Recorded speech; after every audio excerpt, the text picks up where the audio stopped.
कार्यक्रम के पुण्यार्चक हैं पुण्य सागर परम भक्त परिवार।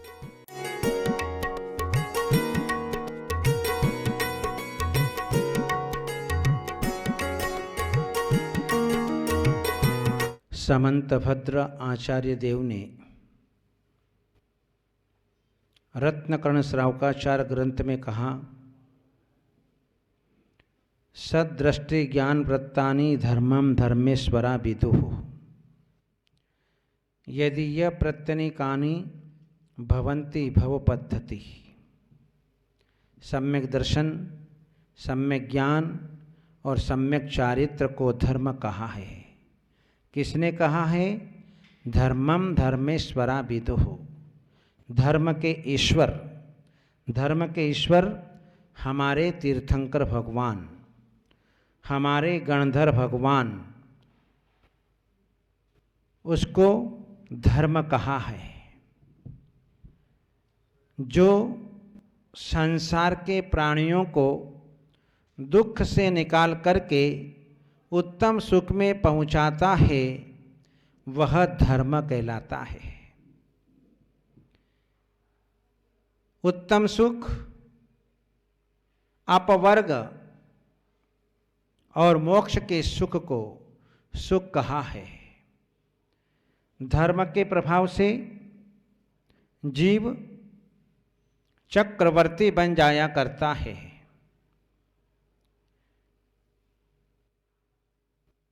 इंद्र पद को प्राप्त कर लेता है,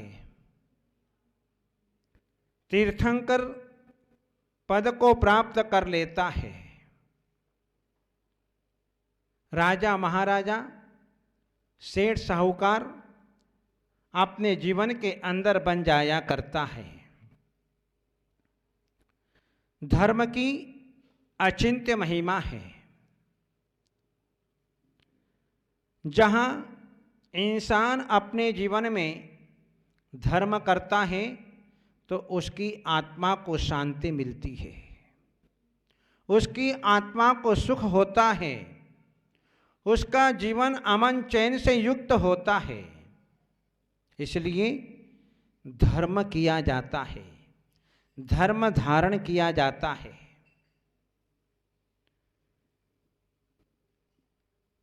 पंचम काल के अंत तक धर्म की प्रवृत्ति रहेगी। हमारे तिलोई पण्णति ग्रंथ में यति वृषभ आचार्य देव ने कहा है,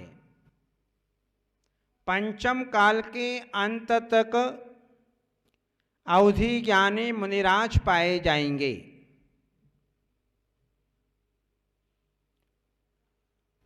एक मुनिराज, एक आर्यिका माता साध्वी, एक श्रावक और एक श्राविका, ये चार धर्मात्मा जीव पंचम काल के अंत तक पाए जाएंगे। अभी पंचम काल का यह बाल्यकाल चल रहा है। अभी 2500 वर्ष हो गए। 2500 वर्ष में कितना उतार चढ़ाव आ गया है। इस पंचम काल में कभी धर्म की हानि होती है, कभी धर्म की वृद्धि होती है। आचाराणाम विघातेन कुदृष्टीनाम च संपदा धर्मम ग्लानि परिप्राप्त मुच्र्यन्ते जिनोत्तमा।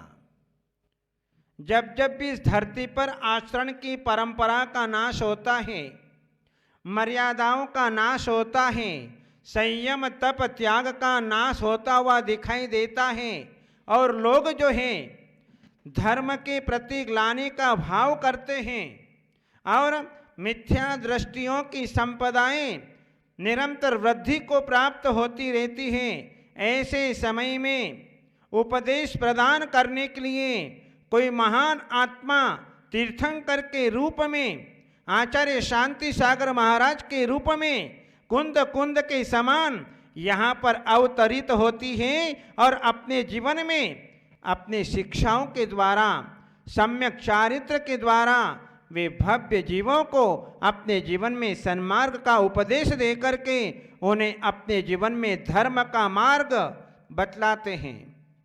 उन्हें सुखी जीवन जीने का उपदेश अपने जीवन के अंदर प्रदान किया करते हैं। जब प्राणी उन महापुरुषों के द्वारा धर्म को प्राप्त कर लेता है तो अपने जीवन में आनंद की अनुभूति करता है, सुख शांति की कामना करता है कि मैंने अपने पहले जीवन में कभी ऐसा सुख का अनुभव नहीं किया, आज जो है मुझे सुख का अनुभव हो रहा है। एक महापुरुष के इस धरती पर अवतरित होने पर सारी धरती के ऊपर जो है प्रसन्नता का वातावरण छा जाया करता है। जहां उनकी पुण्य वर्गणाएं इस धरती पर ऐसी छा जाती हैं कि इस धरती पर रहने वाली चाहे मूक प्राणी हो चाहे बोलता हुआ प्राणी हो, वह अपने जीवन में सुख और शांति को अनुभव करता हुआ दिखाई देता है। ऐसी पुण्य वर्णाएं इस धरती के अंदर छा जाती हैं जो ऊर्जा का काम करती हैं। उनके चले जाने के बाद भी, मोक्ष जाने के बाद में भी वे वर्गणाएं यहाँ पर उन पुण्य पुरुषों की जो है निरंतर काम करती हैं, जिसके कारण इस पंचम काल में भी, इस दुखमा काल में भी ये धर्म जो है वह निरंतर चला करता है। जब ये धरती पाप से लिप्त होने लगती है उस समय में जो है ये महापुरुष उन प्राणियों के ऊपर बहुत बड़ा उपकार करते हैं, सारे पाप को दूर कर देते हैं और जो है पुण्य का वातावरण निर्मित कर देते हैं। पाप और पारा ये दोनों कभी नहीं पचते हैं। जिस प्रकार पारे का भक्षण करने से व्यक्ति का मरण ही होता है, वह अपने जीवन को सुरक्षित नहीं रख सकता। इसी प्रकार पाप है, पाप से कभी भी जीवन सुरक्षित नहीं रह सकता है। कोई व्यक्ति ये सोचे कि जो है मैं पाप कर रहा हूं, मेरे पाप को देखने वाला कौन है, मेरे पीछे कोई नहीं है, लेकिन पाप कभी पचता नहीं है। पाप तो आपकी परछाई की तरह निरंतर जो है पीछा किया करती है। व्यक्ति जैसे जैसे आगे बढ़ता चला जाता है वैसे वैसे परछाई उसके पीछे चलती रहती है। इसलिए पाप जो है चाहे लुक छिप करके करो चाहे खुले में करो, वह कभी पचता नहीं है। पाप जो है व्यक्ति कितना भी करे लेकिन उसका फल तो मिलेगा ही मिलेगा।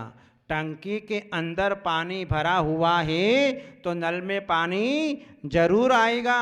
इंसान पाप कितना भी करे उसका घड़ा फूटेगा ही फूटेगा, वह कभी भी छिपने वाला नहीं है। जैसे कि एक नगर सेठ था और नगर सेठ जो है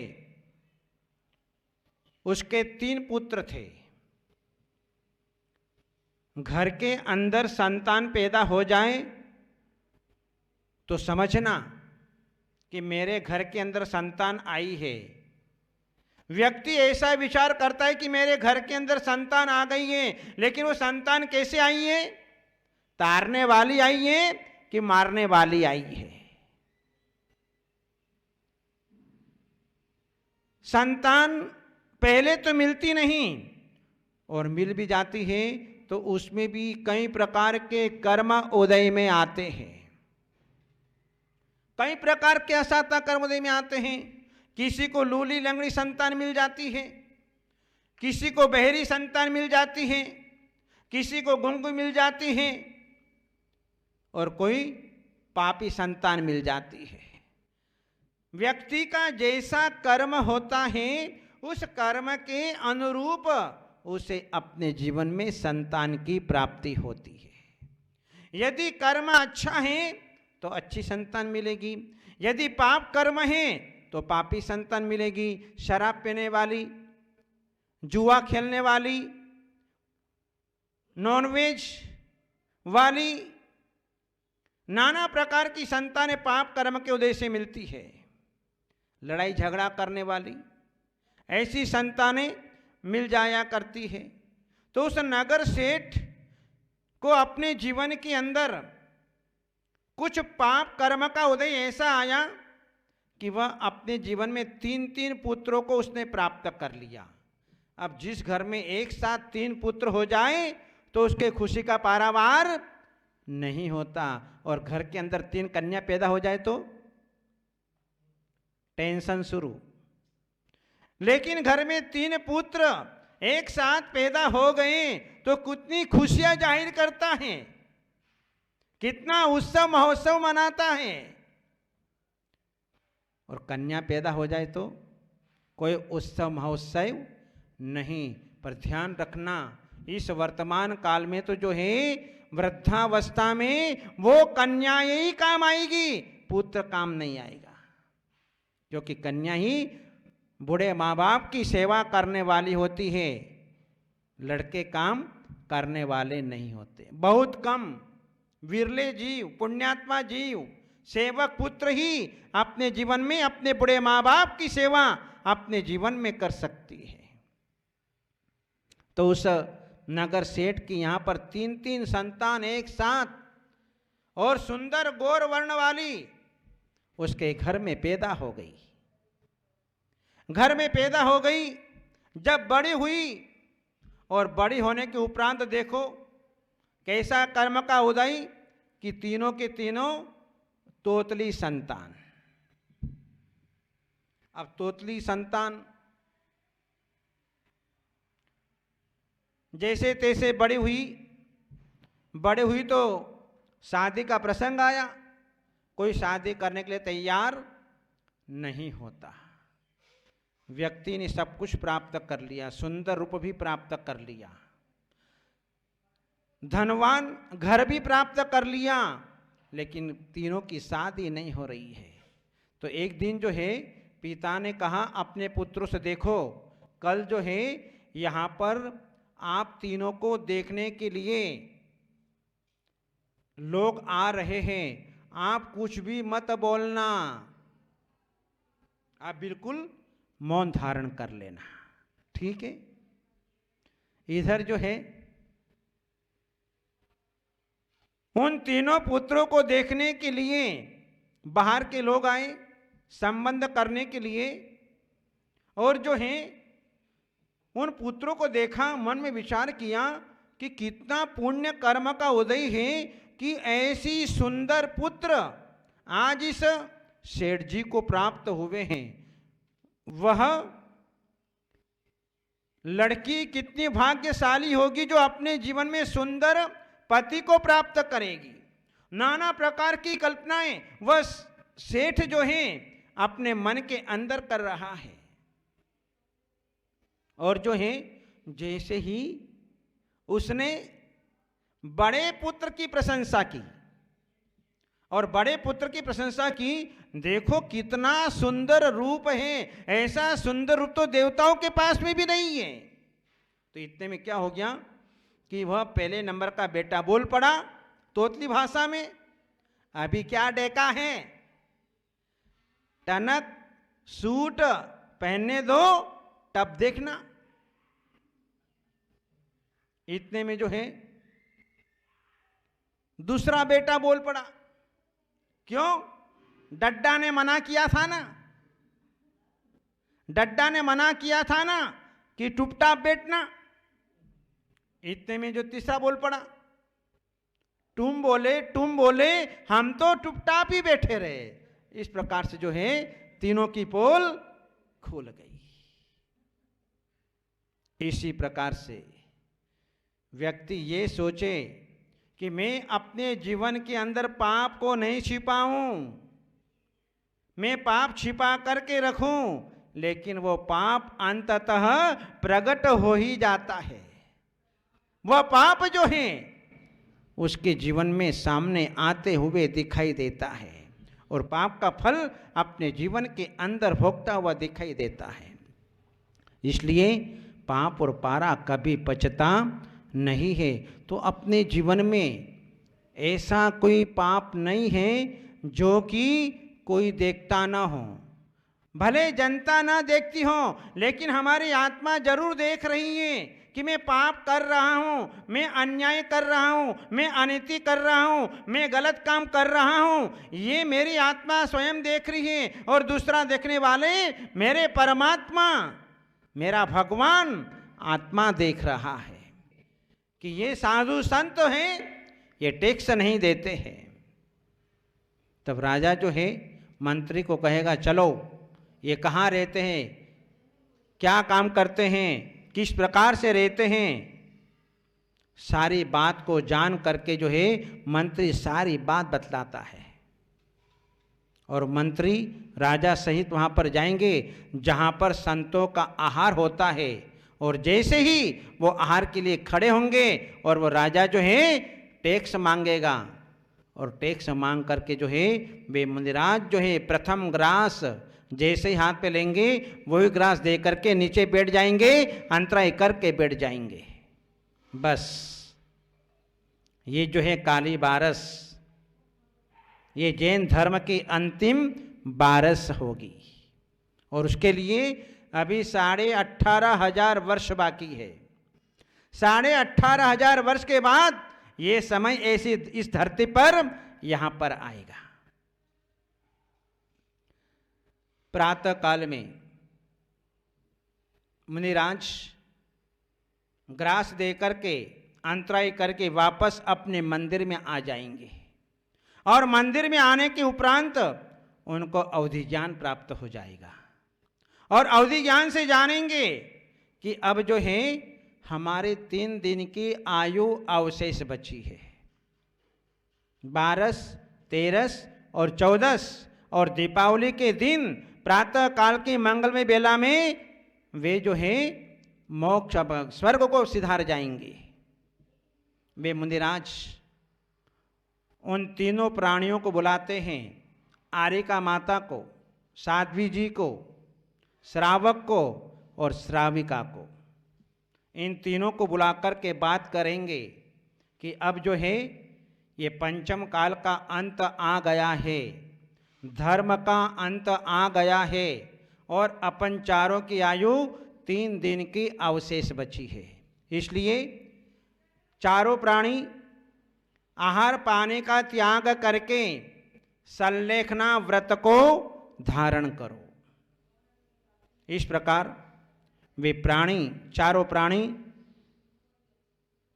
आहार पाने का त्याग करके संलेखना व्रत को धारण कर लेंगे और दीपावली के प्रातः काल में जो है वे स्वर्ग चले जाएंगे।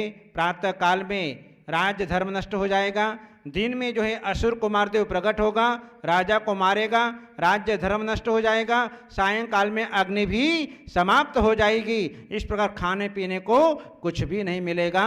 इसलिए अपनी आँखों से हम जो है अपने धर्म का नाश न देखें, इसलिए अपने जीवन में धर्म को धारण कर लो ताकि यहाँ से जा करके हम स्वर्ग पर्याय को प्राप्त करके सुखी हो जाएं। इन्हें मंगल भावनाओं के साथ बोले गुरुवर आचार्य श्री अजीत सागर जी महाराज की।